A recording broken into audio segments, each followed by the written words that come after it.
ओम शांति। ओम शांति। 5 अगस्त 2023। आज के बाबा के महावाक्य। आज बाबा ने कहा, मीठे बच्चे, तुम अभी टिवाटे पर खड़े हो।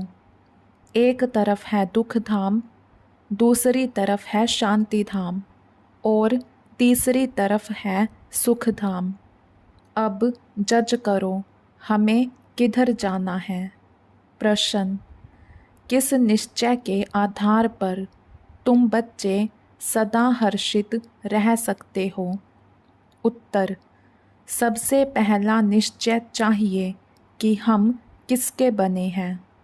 बाप का बनने में कोई वेद शास्त्र आदि पुस्तकें पढ़ने की दरकार नहीं है। दूसरा निश्चय चाहिए कि हमारा कुल सबसे श्रेष्ठ देवता कुल है। इस स्मृति से सारा चक्र याद आ जाएगा। बाप और चक्र की स्मृति में रहने वाले सदा हर्षित रहेंगे। गीत। किसी ने अपना बना के मुझको। ओम शांति। तुम बच्चों को तो पहले पहले खुशी होती है हम किसके बने हैं। ऐसे नहीं कहेंगे हम गुरु के बने हैं। बनना होता है बाप का। शरीर छोड़कर भी फिर बाप का बनना होता है। यहाँ भी बाप का बनना है। वेद शास्त्र आदि किसी की दरकार नहीं। बच्चा पैदा हुआ तो बाप समझते हैं मेरी मिल्कियत का यह मालिक है। संबंध की बात है। तुम बच्चे भी जानते हो हम वास्तव में पहले भी पारलौकिक बाप शिव बाबा के बच्चे हैं। पहले हम आत्मा हैं, पीछे हमको शरीर मिलता है। तुमको शरीर तो है, अब तुमको बेहद का बाप मिला है। उसने आकर अपना परिचय दिया है। तुम कहते हो बाबा हम आपके हैं और कोई संबंध नहीं। बाप के बच्चे बने हो। यह कहते हैं मैं कोई गुरु गोसाई नहीं हूँ। बोर्ड पर भी ब्रह्मा कुमार कुमारियों का नाम लिखा हुआ है तो ज़रूर बाप भी होगा। लिखते हो हम ब्रह्मा कुमार कुमारियाँ हैं। यह संबंध हुआ ना। माँ बाप का संबंध चाहिए। गाते भी हैं तुम मात पिता हम बालक तेरे। आत्मा को जैसे वह अविनाशी याद है। हम आपके जब बालक बनेंगे तब हम वर्षा लेंगे। अभी तुम जानते हो हम मात पिता के बने हैं। हम शिव बाबा के बच्चे हैं तो ज़रूर बाप और वर्षा याद आता है। तुमको कोई पुस्तक आदि नहीं पढ़ाया जाता। तुमको सिर्फ निश्चय कराया जाता है। बाप के बने हो तो अब उनको याद करो। बाप कहते हैं मेरे को याद करने से तुम लक्ष्मी नारायण बनेंगे। कितनी सहज बात है। विशाल बुद्धि होना चाहिए ना। और तो कुछ नहीं समझाते हैं, सिर्फ अपने कुल की बात ही बतलाते हैं कि कैसे हम 84 के चक्र में आते हैं। बाकी वेद शास्त्र आदि पढ़ने से भी तुमको छुड़ाते हैं। बाप को ही याद करते रहना है। यह भी बुद्धि में है कि सृष्टि चक्र कैसे फिरता है। उसके आदि मध्य अंत को जानने से ही तुम ऊंचते ऊंच बनते हो, स्वर्ग के मालिक बनते हो। तुमको सदैव के लिए हर्षित मुख बनाता हूँ। कितनी सहज बात है, परंतु फिर भी भूल जाते हो। क्या कारण है? माँ बाप को कभी बच्चे भूलते नहीं हैं। बाप और वर्षे को याद करो तो सदैव हर्षित रहेंगे। जब कोई दुख होता है तो बाप को ही याद करते हैं। ज़रूर बाप ने सुख दिया है। कोई दुख देते हैं तो कहते हैं हाय बाबा, हाय भगवान। हर जन्म में हाय हाय करते आए हो। अब तो तुम बच्चों को बिल्कुल सहज समझाते हैं। भल तुम तंदुरुस्त ना भी हो, कितने भी बीमार हो तो भी तुम सर्विस कर सकते हो। जैसे बीमारी में मनुष्य को कहते हैं राम राम कहो, तुम भी बीमारी में फिर औरों को बोलो शिव बाबा को याद करो। यह ज़रूर औरों को याद कराना पड़े। मरने की हालत में भी तुम यह नॉलेज औरों को दे सकते हो। परमात्मा के तुम बच्चे हो, उनको याद करो। शिव बाबा बेहद का बाप है, वही वर्षा देंगे। सर्विस का शौक होगा तो मरने समय भी किसको ज्ञान देंगे। ऐसे नहीं हॉस्पिटल में पड़े रहें और मुख बंद हो जाए। मुख से कुछ ना कुछ निकलता रहे। कितनी अच्छी अवस्था होनी चाहिए।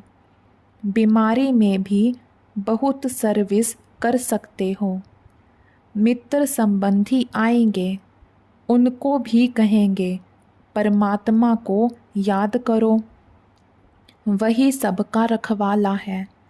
इसलिए शिव बाबा को याद करो, वह एक है।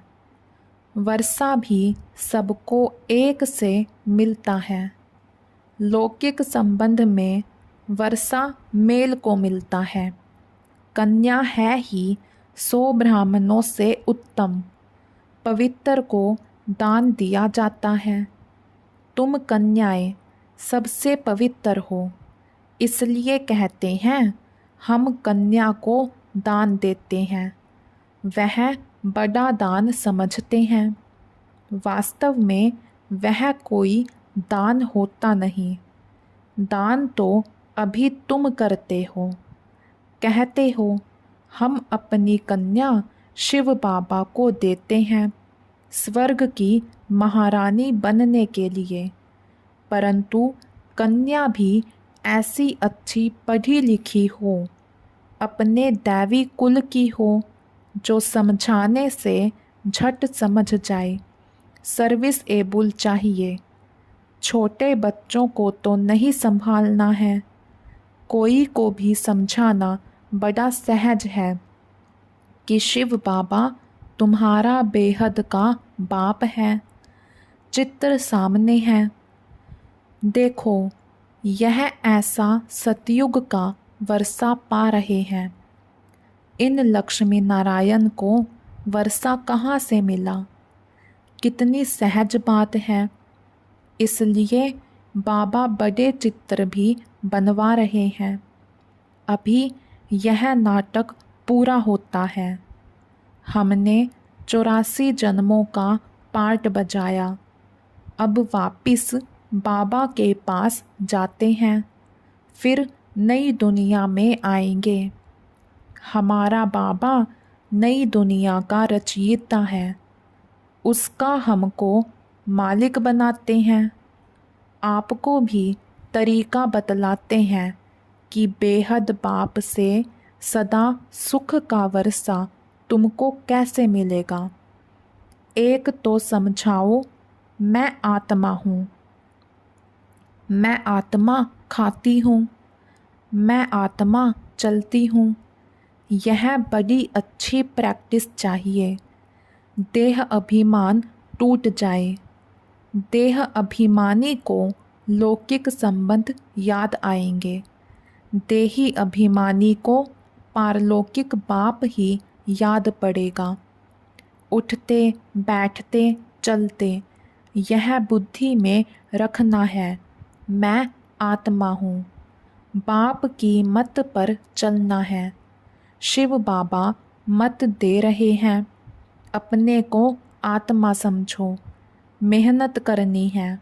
स्वर्ग के भांति तो बनेंगे, परंतु थोड़े में खुश नहीं हो जाओ। भल स्वर्ग में तो जाएंगे, परंतु पक्के मातेले बनो। मातेला उनको कहा जाता है जो बाप दादा को ही याद करते। दूसरा कोई याद पड़ता तो वह सोतेले हो जाते हैं। बहुत है जिनको दोनों याद पड़ते रहते हैं। यह बाप है अविनाशी स्वर्ग का वर्षा देने वाला। यह भी कुल है, वह भी कुल है। उनसे तो दुख ही मिलता है, बाकी अल्पकाल क्षणभंगुर सुख का वर्षा मिलता है। अब बुद्धि से जज करना है, हम किस तरफ जा रहे हैं और किस तरफ जाएं, लौकिक तरफ व पारलौकिक तरफ। बुद्धि कहती है पारलौकिक बाप के बनकर हम क्यों नहीं स्वर्ग तरफ जाएं। लौकिक संबंध से जीते जी मरना है। पारलौकिक बाप का बनने से स्वर्ग का मालिक बनेंगे। यहाँ तो नरक के मालिक बनते हैं। अब आत्मा कहती है बुद्धि को कहाँ जोड़ें, अपने शांति धाम सुख धाम में जाएं या यहाँ जाएं। वास्तव में यहाँ जाएं, यह उठना ही नहीं चाहिए। यहाँ तो जन्म जन्मांतर रहे हैं, अब तो हम पारलौकिक बाप को कभी छोड़ेंगे नहीं। यहाँ तुम बच्चे सम्मुख बैठे हो, तुम्हारा लौकिक संबंध कोई है नहीं। बुद्धि कहती है हम तो बाबा के साथ मुक्ति धाम शांति धाम जाएं। सवेरे उठ ऐसे ऐसे बैठ विचार सागर मंथन करना चाहिए। बैठने से बड़ा मज़ा आएगा। अब किस तरफ जाना चाहिए, नरक तरफ क्यों जाएं? यह माया बड़ा धोखा देती है। अभी तो तुम्हारे पास एम ऑब्जेक्ट है, अभी तुम किनारे पर हो, जानते हो इस तरफ तो दुख ही दुख है, उस तरफ 21 जन्मों का सुख है। बाप कहते हैं मेरे को याद करो, क्योंकि मेरे पास आना है। माया कहती है दुनिया तरफ जाओ, कहाँ जाएं? रास्ता तो मिला है। एक तरफ है स्वर्ग में जाने का रास्ता, दूसरी तरफ है नरक में जाने का रास्ता। टिवाटा होता है, 3 गली के बीच में टिवाटा होता है। अब हम किस तरफ जाएं? एक गली है मुक्ति की, एक गली है जीवन मुक्ति की, और एक है नरक की। जैसे 3 नदियों का संगम है, 3 वाटिकाएं हैं, एक वाटिका में हम हैं। टिवाटे का मिसाल अच्छा है। अब कहाँ जाएं? नरक का तो विनाश होना है, यहाँ दुख बहुत है। अभी हम टिवाटे पर खड़े हैं, पीछे तो नहीं हटेंगे। दुख की गली से निकाल बाबा ने टिवाटे पर खड़ा किया है। दुख धाम की गली से तो तुम जन्म जन्मांतर पास कर आए हो। अब बुद्धि कहती है मुक्ति जीवन मुक्ति तरफ जाएं। मुक्ति धाम में तो सदैव के लिए बैठना नहीं है। ऐसे नहीं हम पार्ट से छूट जाएं, आए ही नहीं। पार्ट से छूटना नहीं हो सकता।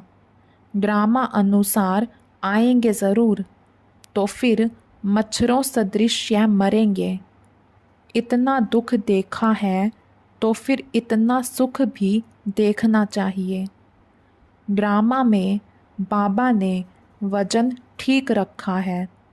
जिनका पार्ट ही थोड़ा है, आए 1-2 जन्म लिए, यह गए।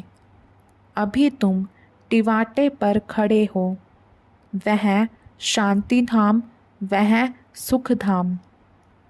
अगर शांति धाम जाना चाहते हो तो शांति धाम को याद करते रहो। मुक्ति को तो याद करना पड़े ना। पिछाड़ी वालों को मुक्ति धाम में जास्ती रहने कारण मुक्ति धाम ही जास्ती याद पड़ेगा। तुमको जीवन मुक्ति धाम याद पड़ता है। स्वर्ग में हम जल्दी जाएं, वह चाहते हैं हम मुक्ति में रहें। अच्छा, बाप को याद करते रहो, इसमें भी कल्याण है। निर्वाण धाम में रहना चाहते, सुख धाम नहीं आना चाहते, तो इससे समझ जाएंगे इनका पार्ट नहीं दिखता है। तुम तो सुख धाम जाने वाले टिवाटे पर खड़े हो, पुरुषार्थ करते हो। मनुष्यों को तुम्हारा सच्चा योग पसंद आएगा। अच्छा, बाप को याद करते रहो। चक्र को भी याद करने की दरकार नहीं। यह ज्ञान सब धर्म वालों के लिए है। समझते हैं ड्रामा अनुसार जिन्होंने जितना लिया है वही आकर अपना पद ले लेंगे। मुक्ति धाम जाना चाहते हैं तो बाप को याद करो। अगर चाहो हम सदैव सुखी रहें, तो वहाँ सतयुग में शांति भी है, सुख भी है। जो जिस तरफ का होगा उनको वह वर्षा लेना है। सर्व का मुक्ति जीवन मुक्ति दाता तो बाप है ना। 1-2 जन्म लेने होंगे तो इसमें ही सुख भी देखेंगे, दुख भी देखेंगे। जैसे मच्छर आया और गया, वह कोई अमूल्य जीवन नहीं कहेंगे। तुम तो सदैव हर्षित रहने वाले हो। तुम लाइट हाउस हो खड़े हो, दोनों रास्ता दिखा सकते हो। चाहे मुक्ति धाम चलो, चाहे मुक्ति जीवन मुक्ति, दोनों को याद करो। इसमें शास्त्र आदि पढ़ने की कोई दरकार नहीं। कुमारियों के लिए तो बहुत सहज है, क्योंकि सीढ़ी नहीं चढ़ी है। छोटेपन में पढ़ना अच्छा होता है, क्योंकि बुद्धि अच्छी होती है। कोई की याद नहीं रहती है। तुम सब कुमारियाँ हो, तुम्हें और कुछ करना नहीं है। सिर्फ पढ़ाई में लग जाओ, बस बेड़ा पार है। यह बातें बेहद का बाप ही समझाते हैं, जो फिर हमको स्वर्ग का मालिक बनाते हैं। चित्र भी हैं, हमको ऐसा बनना है। बाप कहते हैं इस पढ़ाई से तुम 100 देवता बनेंगे। अभी यह खेल पूरा होना है। मनुष्य तो घोर अंधियारे में पड़े हैं, तुम अब सोझरे में हो। बाप ने आकर नींद से जगाया है। यह बुद्धि को, आत्मा को जगाया जाता है। बाप आकर के जगाते हैं, जागो, सुख धाम के लिए पुरुषार्थ करो। जो तुम्हारे कुल के होंगे वह आते रहेंगे, वृद्धि को पाते जाएंगे। तुम्हारी प्रजा कितनी बनती है, तुम हिसाब लगा सकते हो? नहीं, कोई कितना सुनते हैं, कोई थोड़ा सुनकर चले जाते हैं। हिसाब थोड़े ही निकाल सकते हैं।